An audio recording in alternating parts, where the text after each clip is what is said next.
Hello everyone, स्वागत है एक बार फिर से आप सभी साथियों का शिक्षा संकल्प के इस ऑनलाइन यूट्यूब प्लेटफॉर्म पर। कैसे हैं आप सभी दोस्त? आशा करते हैं कि आप लोग बहुत ही अच्छे होंगे, स्वस्थ होंगे।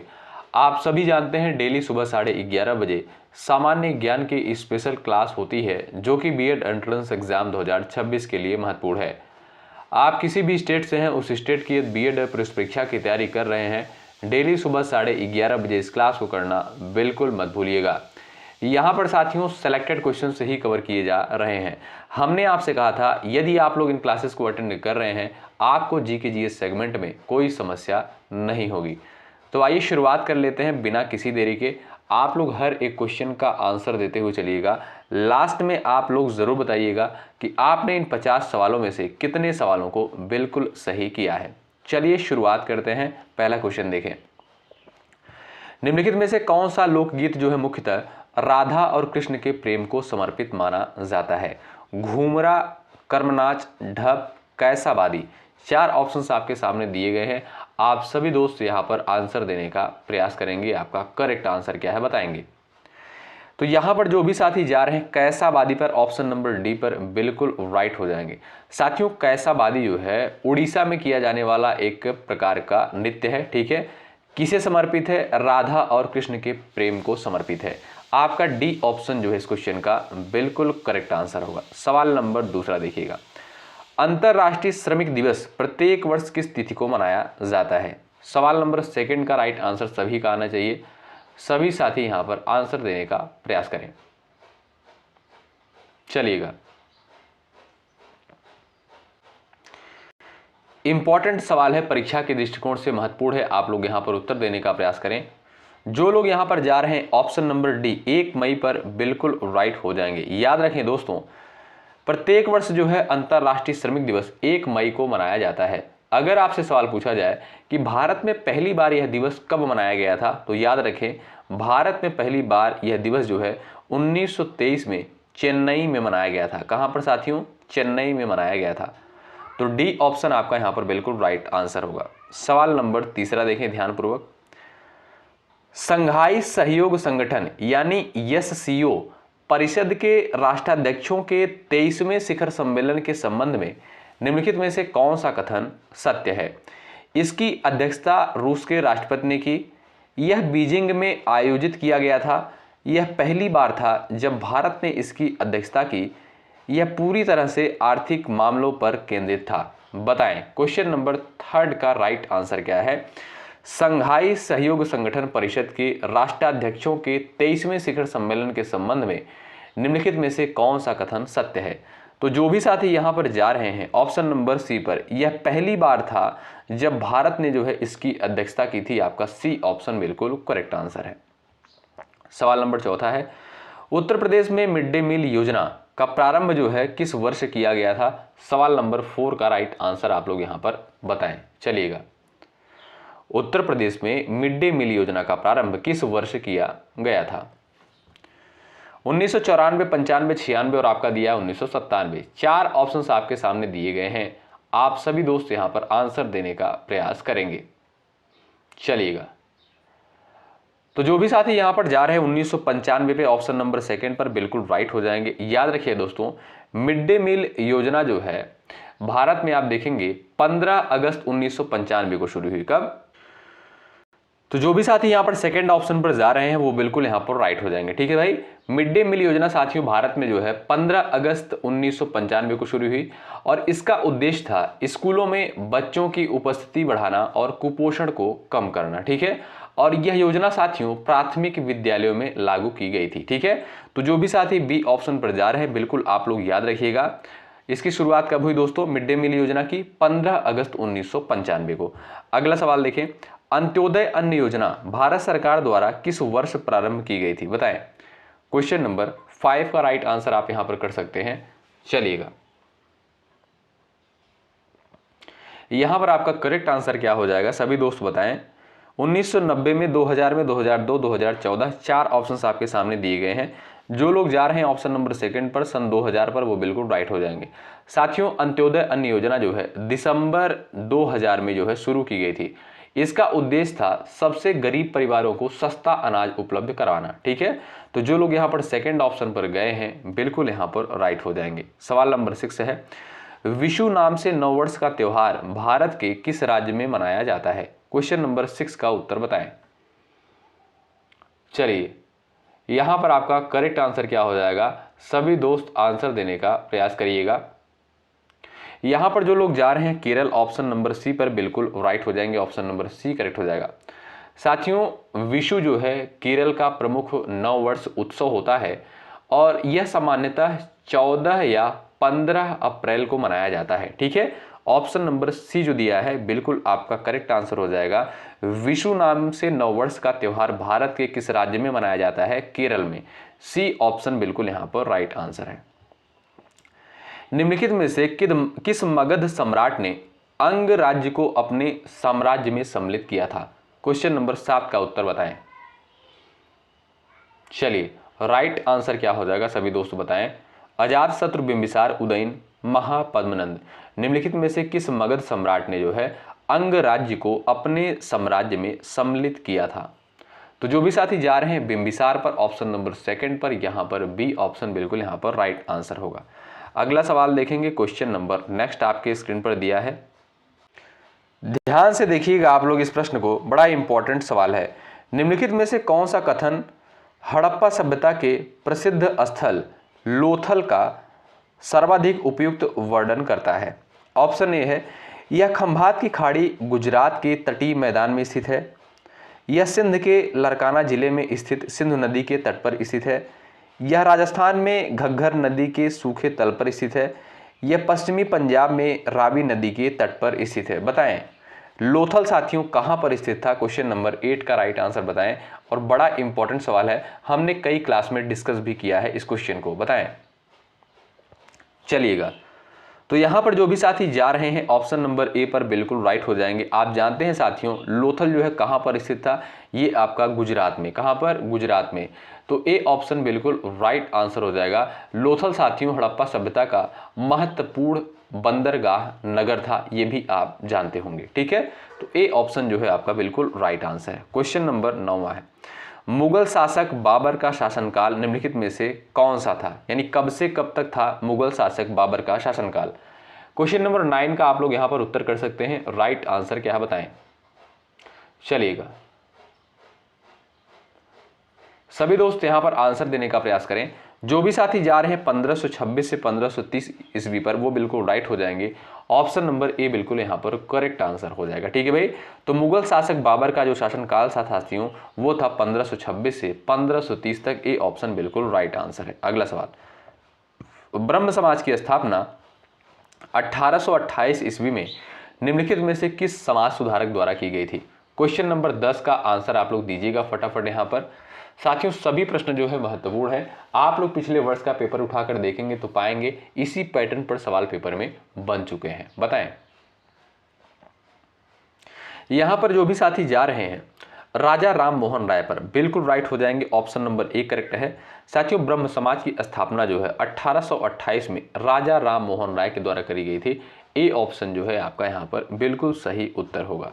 सवाल नंबर 11, असहयोग आंदोलन के प्रारंभ के समय भारत का वायसराय कौन था? असहयोग आंदोलन की शुरुआत साथियों कब हुई? 1920 में जो है इसकी शुरुआत हुई थी। ठीक है, तो इस समय जो है भारत का वायसराय कौन था? फटाफट आप लोग यहां पर आंसर देने का प्रयास करिएगा। चलिए, Lord Dalhousie, Lord Chelmsford, Lord Curzon, Lord Mountbatten. जो लोग जा रहे हैं ऑप्शन नंबर सेकंड पर वो बिल्कुल राइट हो जाएंगे। याद रखें आप लोग, असहयोग आंदोलन के प्रारंभ के समय जो है भारत का वायसराय कौन था? Lord Chelmsford. Option number B जो दिया है ये बिल्कुल आपका राइट आंसर हो जाएगा। ठीक है, अगला सवाल, 1975 में लगाए गए राष्ट्रीय आपातकाल के समय भारत के राष्ट्रपति कौन थे? सवाल नंबर 12 का उत्तर करें आप लोग। चलिए भाई, 1975 में लगाए गए राष्ट्रीय आपातकाल के समय भारत के राष्ट्रपति कौन थे? 4 ऑप्शंस आपके सामने दिए गए हैं। आप सभी दोस्त यहां पर आंसर देने का प्रयास करिएगा। बड़ा ही इंपॉर्टेंट सवाल है, बताएं। यहां पर जो भी साथी जा रहे हैं फखरुद्दीन अली अहमद पर ऑप्शन नंबर डी पर बिल्कुल राइट हो जाएगा आपका ऑप्शन। यहां पर आपका डी ऑप्शन बिल्कुल राइट आंसर हो जाएगा। याद रखिएगा दोस्तों, 1975 में लगाए गए राष्ट्रीय आपातकाल के समय भारत के राष्ट्रपति कौन थे भाई? फखरुद्दीन अली अहमद थे। आपका डी ऑप्शन बिल्कुल राइट आंसर हो जाएगा। राष्ट्रीय आपात का उल्लेख साथियों भारतीय संविधान के किस अनुच्छेद में किया गया है? अनुच्छेद 352 के तहत किया गया है। ठीक है, अगला सवाल देखें। लेबनान देश की राजधानी निम्नलिखित में से जो है कौन सी है? सवाल नंबर 13 का उत्तर बताएं आप लोग, सभी साथियों का उत्तर आना चाहिए। चलिएगा फटाफट आंसर दीजिएगा। लेबनान देश की जो है राजधानी क्या है? बेरूत। ऑप्शन नंबर जो ए दिया है बिल्कुल आपका सही आंसर होगा। अगला सवाल, कजाकिस्तान की आधिकारिक मुद्रा निम्नलिखित में से जो है कौन सी मानी जाती है? बताएं। सवाल नंबर 14 का आंसर आप लोग यहां पर दीजिएगा। राइट आंसर क्या है बताएं। चलिएगा सही आंसर क्या है फटाफट बताएं आप लोग। कजाकिस्तान की आधिकारिक मुद्रा निम्नलिखित में से कौन सी है? टेंग। ऑप्शन नंबर सी जो दिया है बिल्कुल आपका राइट आंसर इस क्वेश्चन का। अगला सवाल, दक्षिण अमेरिका में निम्नलिखित में से कौन सा देश सर्वाधिक जनसंख्या वाला देश है? क्वेश्चन नंबर 15 का उत्तर बताएं। सवाल नंबर 15 का राइट आंसर क्या है? सभी दोस्त यहां पर बताइएगा। दक्षिण अमेरिका में निम्नलिखित में से कौन सा देश सर्वाधिक जनसंख्या वाला देश है? क्वेश्चन नंबर 15 में आपके सामने 4 ऑप्शंस यहां पर दिए गए हैं। आप सभी दोस्त यहां पर आंसर कर सकते हो। यहां पर जो भी साथी जा रहे हैं ब्राजील पर ऑप्शन नंबर सेकंड पर बिल्कुल यहां पर राइट हो जाएंगे। ठीक है साथियों, दक्षिण अमेरिका का जो है सबसे अधिक जनसंख्या वाला देश है ब्राजील। ठीक है, और इसकी राजधानी क्या है साथियों? इसकी राजधानी है ब्रासीलिया। क्या? इसकी राजधानी है ब्रासीलिया। तो यहां पर जो लोग जा रहे हैं बी ऑप्शन पर बिल्कुल यहां पर राइट हो जाएंगे। अगला सवाल, भारत में जो है प्रवाह की लंबाई के आधार पर भारत की सबसे लंबी नदी कौन सी है? क्वेश्चन नंबर 16 का उत्तर सभी का यहां पर आना चाहिए। बताएं यहां पर आपका करेक्ट आंसर क्या हो जाएगा? बताएं फटाफट आप लोग उत्तर करिएगा। सभी को पता होगा, बिल्कुल सिंपल सा क्वेश्चन है। जो लोग जा रहे हैं ऑप्शन नंबर ए पर बिल्कुल राइट आंसर हो जाएगा साथियों। भारत में जो है प्रवाह की लंबाई के आधार पर भारत की जो सबसे लंबी नदी है गंगा नदी है, और इसकी लंबाई आप देखेंगे लगभग जो है 2525 किलोमीटर जो है इसकी लंबाई है। ठीक है, गोदावरी को साथियों आप जानते होंगे, इसे दक्षिण की गंगा कहा जाता है। ठीक है, और ये जो है दक्षिण भारत की सबसे बड़ी नदी है, और इसे जो है वृद्ध गंगा भी कहा जाता है। ठीक है, इन सारे पॉइंट्स को भी आप लोग याद रखें। आगे बढ़ेंगे, क्वेश्चन नंबर नेक्स्ट है, भारत के राष्ट्रपति का निर्वाचन निम्नलिखित में से किस पद्धति द्वारा किया जाता है? क्वेश्चन नंबर 17 का उत्तर फटाफट छापिएगा आप लोग। चलिए यहां पर आपका करेक्ट आंसर क्या है? बताएं।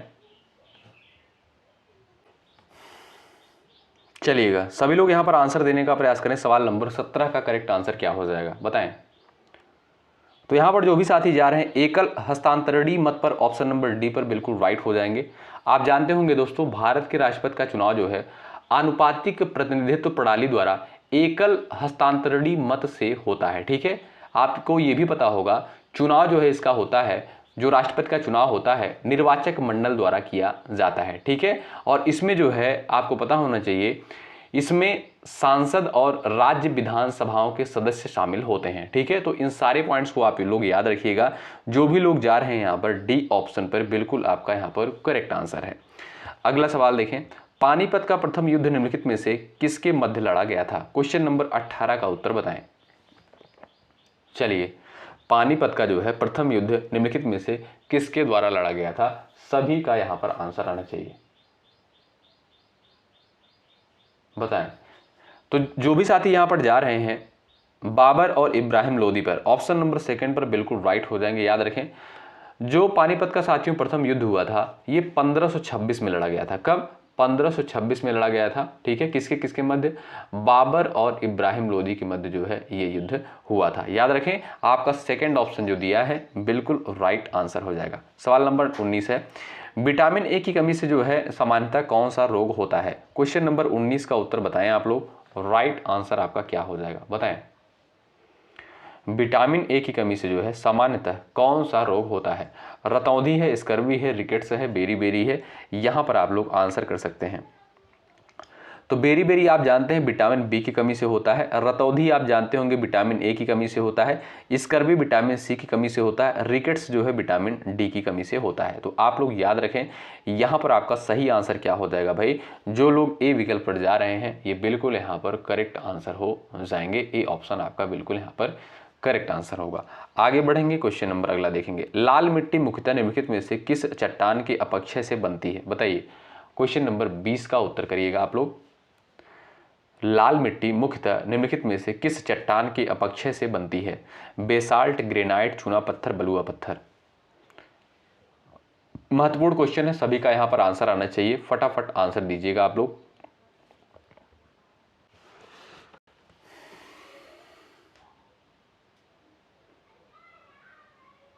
चलिएगा, सही आंसर क्या है फटाफट आप लोग यहां पर बताएं। यहां पर जो भी साथी जा रहे हैं ऑप्शन नंबर सेकंड ग्रेनाइट पर, वो बिल्कुल राइट हो जाएंगे। ऑप्शन नंबर बी आपका बिल्कुल सही उत्तर हो जाएगा। साथियों, लाल मिट्टी का निर्माण जो है मुख्यतः ग्रेनाइट और कायांतरित चट्टानों की अपक्षय से जो है होता है।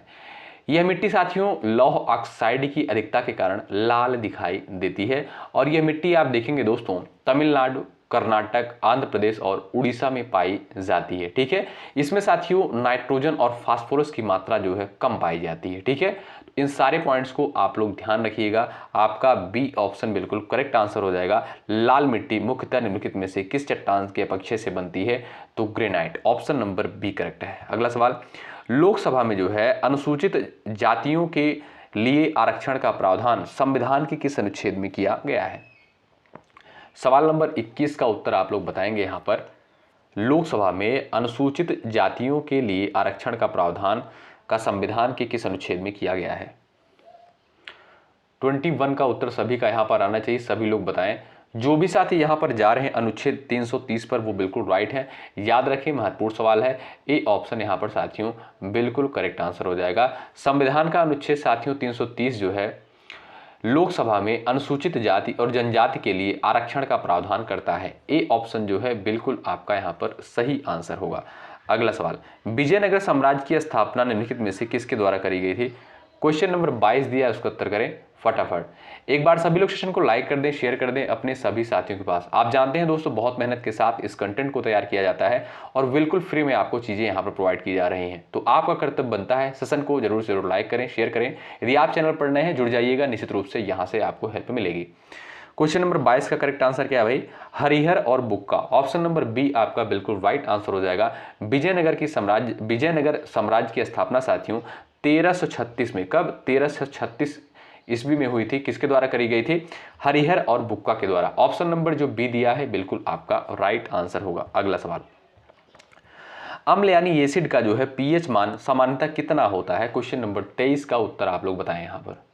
चलिए, अम्ल यानी एसिड का जो है पीएच मान लगभग कितना होता है, सभी दोस्त यहां पर आंसर देने का प्रयास करें। चलिए, तो जो लोग जा रहे हैं 7 से कम पर बिल्कुल राइट हो जाएंगे, ऑप्शन नंबर सी करेक्ट हो जाएगा। साथियों, जो अम्ल का पीएच मान होता है वो 7 से कम होता है, आपका सी ऑप्शन बिल्कुल करेक्ट आंसर हो जाएगा।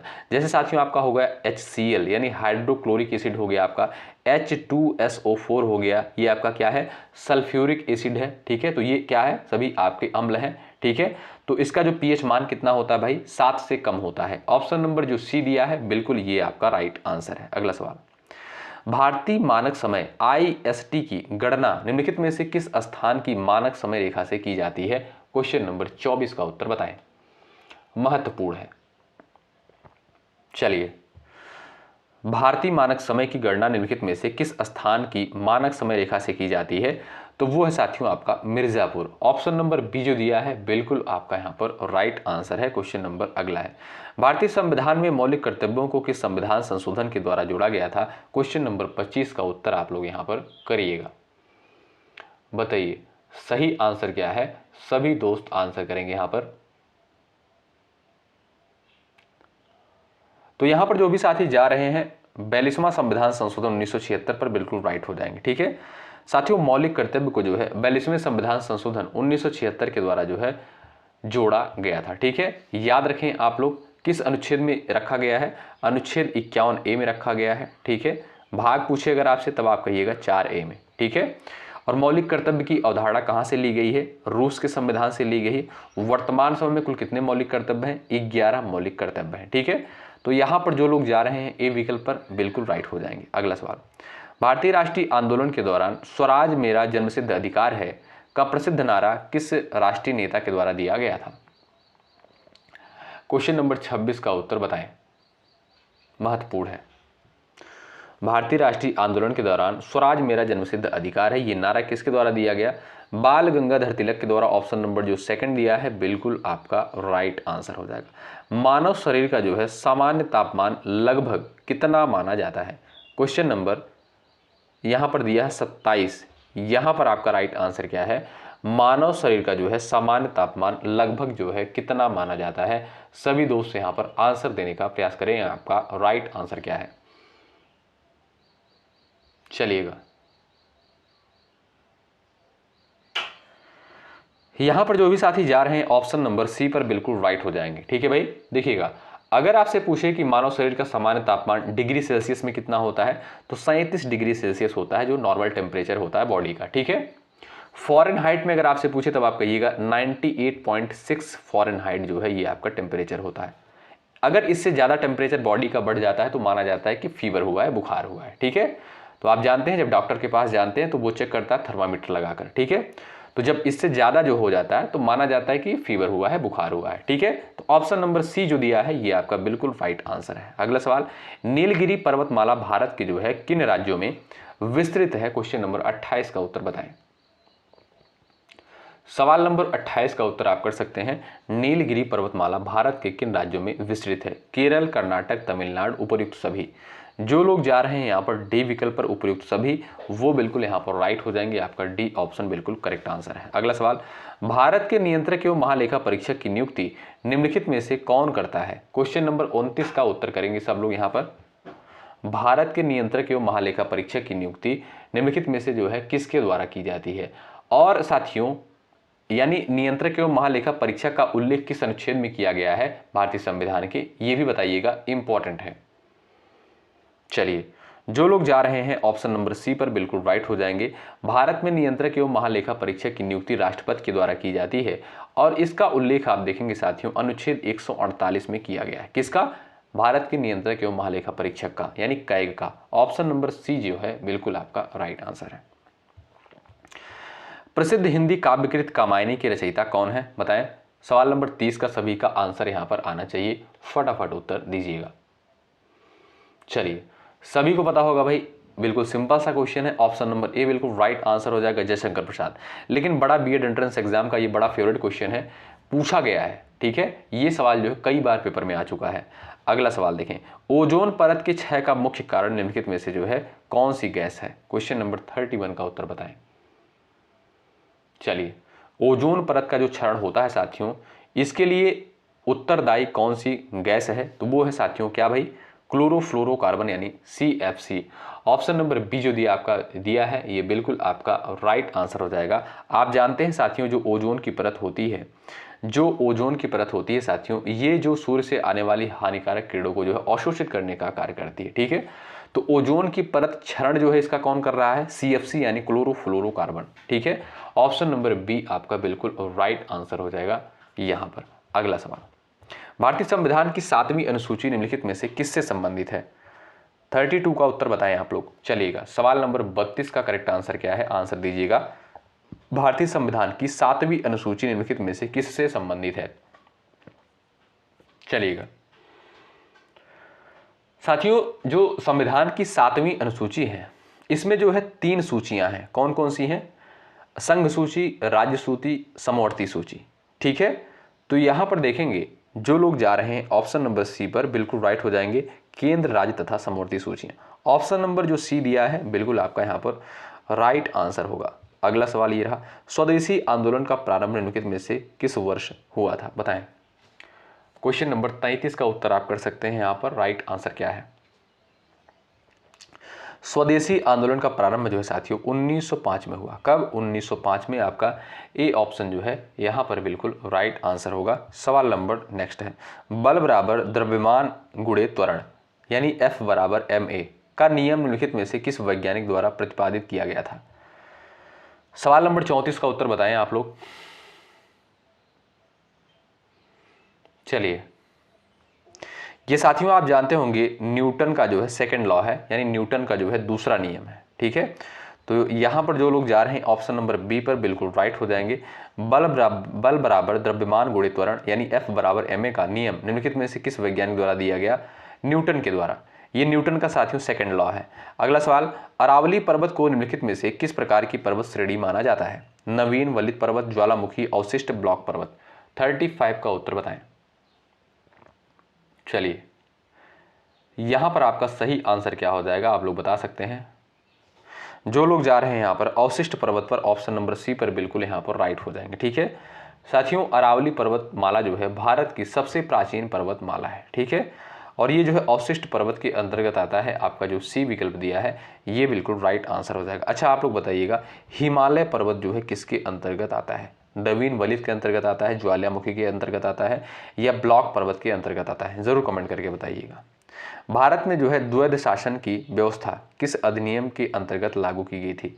36 का उत्तर बताएं।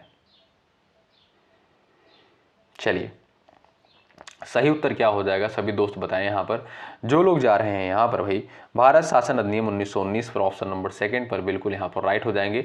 1919 के अधिनियम से साथियों भारत में द्वैध शासन लागू हुआ था। आपका बी ऑप्शन जो दिया है बिल्कुल सही आंसर है। भारतीय संविधान में वित्तीय आपातकाल का उल्लेख किस अनुच्छेद में किया गया है? 37 का उत्तर करिएगा। साथियों, यदि आप लोग डेली इन क्लासेस को अटेंड कर रहे हैं आपको बिल्कुल जीके जीएस में कोई समस्या नहीं होगी।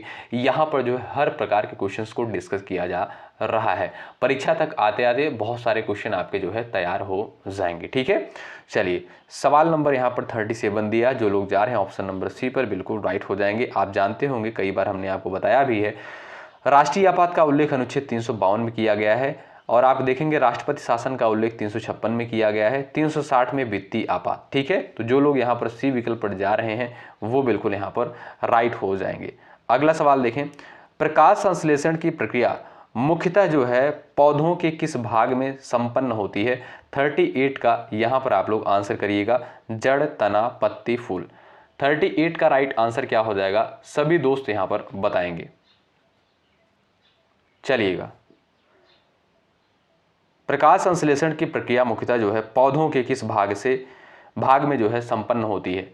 जो लोग यहां पर जा रहे हैं पत्ती पर ऑप्शन नंबर सी पर बिल्कुल यहां पर राइट हो जाएंगे। अगला सवाल, संविधान सभा के जो है अस्थायी अध्यक्ष निम्नलिखित में से जो है कौन थे? बताइए। सवाल नंबर 39 दिया है, यहां पर सभी लोग उत्तर देने का प्रयास करें। चलिएगा, सभी साथियों का उत्तर आना चाहिए। यहां पर आपका करेक्ट आंसर क्या हो जाएगा बताएं। संविधान सभा के जो है अस्थायी अध्यक्ष कौन थे? यहां पर जो भी साथी जा रहे हैं डॉक्टर राजेंद्र प्रसाद बिल्कुल राइट हो जाएंगे। ऑप्शन नंबर सी करेक्ट हो जाएगा। संविधान सभा का गठन साथियों कब किया गया? 1946 में जो है संविधान सभा का जो है गठन किया गया था। ठीक है, अस्थायी अध्यक्ष कौन थे भाई? ऑप्शन नंबर सी करेक्ट हो जाएगा, डॉक्टर राजेंद्र प्रसाद। अस्थायी अध्यक्ष कौन थे भाई? सच्चिदानंद सिन्हा।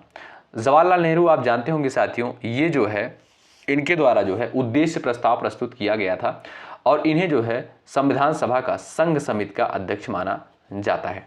डॉक्टर BR अम्बेडकर जो थे ये प्रारूप समिति के अध्यक्ष थे, और इन्हें जो है संविधान का निर्माता कहा जाता है। क्षेत्रफल की दृष्टि से विश्व का सबसे बड़ा महासागर कौन सा है?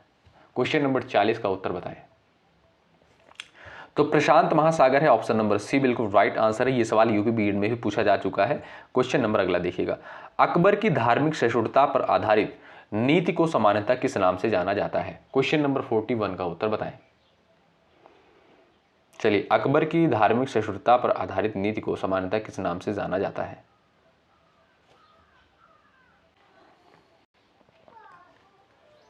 यहां पर जो भी साथी जा रहे हैं 16 कुल पर वो बिल्कुल यहां पर राइट हो जाएंगे। आपका जो सी ऑप्शन दिया है बिल्कुल राइट हो जाएगा। अकबर की धार्मिक नीति 16 कुल जो है कहलाती है। ठीक है, यानी साथियों इसका अर्थ है सभी धर्मों के प्रति सहिष्णुता। ठीक है, याद रखें आपका सी ऑप्शन बिल्कुल राइट आंसर हो जाएगा। और ये भी आप जानते होंगे अकबर के द्वारा जजिया कर जो है समाप्त किया गया था, और इसने जो है दीन ए इलाही नामक नया धर्म जो है शुरू किया था। अगला सवाल, विटामिन B1 की कमी से निम्नलिखित में से कौन सा रोग होता है? 42 का उत्तर बताएं। विटामिन B1 की कमी से कौन सा रोग होता है? आंसर दीजिएगा। जो लोग जा रहे हैं बेरी बेरी पर, ऑप्शन नंबर सी करेक्ट हो जाएगा। और साथियों, विटामिन B1 का जो रासायनिक नाम होता है वो होता है थायमिन। थायमिन जो होता है ये विटामिन B1 का रासायनिक नाम होता है। ठीक है, ध्यान रखें। जो साथी जा रहे हैं ऑप्शन नंबर सी पर बिल्कुल राइट है, और इसका रासायनिक नाम याद रखें आप लोग। स्वतंत्र भारत के प्रथम राष्ट्रपति का नाम आप लोग यहां पर बता दीजिए। चलिए, तो राइट आंसर क्या है सभी को पता होगा, doctor Rajendra Prasad, option number B correct है। लास्ट में देखते हैं भाई कितने सवालों को आप लोग यहां पर सही किए हैं, जरूर बताइएगा। मानसून की वापसी की प्रक्रिया को सामान्यतः क्या कहा जाता है? चलिए, सवाल नंबर 44 का उत्तर दीजिएगा। मानसून की वापसी की प्रक्रिया को जो सामान्यतः किस नाम से जाना जाता है? तो जो लोग जा रहे हैं प्रतिगामी मानसून पर, ऑप्शन नंबर सी पर, ये बिल्कुल यहां पर राइट हो जाएंगे। ऑप्शन नंबर सी आपका बिल्कुल सही आंसर होगा। उपनिषद मुख्यतः जो है निम्नलिखित में से किस विषय से संबंधित ग्रंथ है? सवाल नंबर 45 का उत्तर बताएं। कर्म कांड से संबंधित है, भक्ति से, ज्ञान से, योग से? क्वेश्चन नंबर 45 का उत्तर बताएं। चलिए, यहां पर आपका राइट आंसर क्या हो जाएगा? आंसर दे सकते हैं जो लोग जा रहे हैं यहां पर ज्ञान पर, ऑप्शन नंबर सी पर, ये बिल्कुल यहां पर राइट हो जाएंगे। ऑप्शन नंबर सी आपका करेक्ट आंसर है। अगला सवाल, भारत के मौलिक अधिकारों का अंतिम संरक्षित निम्नलिखित में से जो है कौन है? राष्ट्रपति, संसद, सर्वोच्च न्यायालय, प्रधानमंत्री? बताइएगा। मौलिक अधिकारों का संरक्षक जो है किसे माना जाता है? सभी दोस्त यहां पर उत्तर कर सकते हैं। जो लोग जा रहे हैं सुप्रीम कोर्ट यानी सर्वोच्च न्यायालय पर, ऑप्शन नंबर सी पर, बिल्कुल यहां पर राइट हो जाएंगे। अगला सवाल, भारत को जो है संघ राज्यों का संघ, यूनियन ऑफ स्टेट्स किसने कहा? बताएं। सवाल नंबर 47 का उत्तर बताएं। यहां पर आपका सही आंसर क्या हो जाएगा? जो लोग जा रहे हैं डॉक्टर B.R. अम्बेडकर पर, ऑप्शन नंबर सेकंड पर, बिल्कुल राइट हो जाएंगे। अगला सवाल, महात्मा गांधी द्वारा चंपारण सत्याग्रह संचालन किस वर्ष किया गया? 48 का उत्तर दीजिएगा। चलिए, महात्मा गांधी द्वारा जो है चंपारण सत्याग्रह का संचालन किस वर्ष किया गया? 1917 में। कब साथियों? 1917 आपका सी विकल्प जो है बिल्कुल राइट आंसर है। पृथ्वी के वायुमंडल की सबसे निचली परत कौन सी है? बताएं। सबसे निचली परत जो है कौन सी है? यहां पर आप लोग उत्तर दीजिएगा। तो जो लोग यहां पर जा रहे हैं भाई क्षोभ मंडल पर, ऑप्शन नंबर बी पर, बिल्कुल राइट हो जाएंगे। और जो साथियों जो मौसम की अन्य प्रकार की घटनाएं हैं जैसे आंधी, तूफान, ये सारी चीज़ जो घटनाएं होती हैं, यानी मौसम की जो भी घटनाएं होती हैं, ये आपका क्षोभ मंडल में घटित होती हैं। ऑप्शन नंबर बी आपका बिल्कुल यहाँ पर राइट आंसर हो जाएगा, और ये वायुमंडल की सबसे निचली परत मानी जाती है। बी विकल्प आपका राइट है। भारत के सर्वोच्च न्यायालय के प्रथम मुख्य न्यायाधीश कौन थे? क्वेश्चन नंबर 50 का उत्तर करिएगा। यहाँ पर देखते हैं कि आप लोग यहाँ पर ऐसे कितने साथी हैं जो अंत तक क्लास में बने थे और इस क्वेश्चन का आंसर करते हैं। सभी लोग उत्तर देने का प्रयास जरूर करिएगा। तो साथियों, ये क्लास आपको सुबह 11:30 बजे देखने को मिलती है, तो इस क्लास को आप लोग जरूर अटेंड करें। देखिएगा 11:30 बजे क्लास होती है, दोपहर को 3 बजे होती है, और आप देखेंगे रात को 8:30 बजे होती है। रात को 8:30 बजे सामान्य हिंदी की स्पेशल क्लास होती है। मोस्ट इंपॉर्टेंट वहाँ पर क्वेश्चंस को डिस्कस किया जाता है, बिल्कुल पेपर के आधार पर। ठीक है, तो सारी क्लासेस को आप लोग जरूर अटेंड करें। आप जानते हैं शिक्षा संकल्प के इस यूट्यूब प्लेटफॉर्म के माध्यम से बिल्कुल फ्री में आपको कंटेंट प्रोवाइड किया जा रहा है। आप लोग जो है जुड़ जाइएगा, सब्सक्राइब करके बेल आइकन को प्रेस कर लीजिएगा, लाइक की संख्या जरूर बढ़ा दीजिएगा। दोस्तों, इससे क्या होता है, इससे हमारा भी मनोबल बढ़ जाता है और आपके लिए बेहतर चीज़ें लाने का प्रयास करते हैं। मेहनत इसी तरीके से करते रहेंगे आपके साथ जब तक आपकी परीक्षा नहीं हो जाती। ठीक है, तो आप लोग भी मेहनत के साथ तैयारी में लगे रहें। मिलते हैं आपसे अगली क्लास में। अगर आपका कोई डाउट होता है कमेंट बॉक्स में भी लिख सकते हैं, नहीं तो हमें 9415768259 पर व्हाट्सअप भी कर सकते हैं। ठीक है, चलिए मिलते हैं आपसे अगली क्लास में। शुक्रिया, जय हिंद, जय भारत।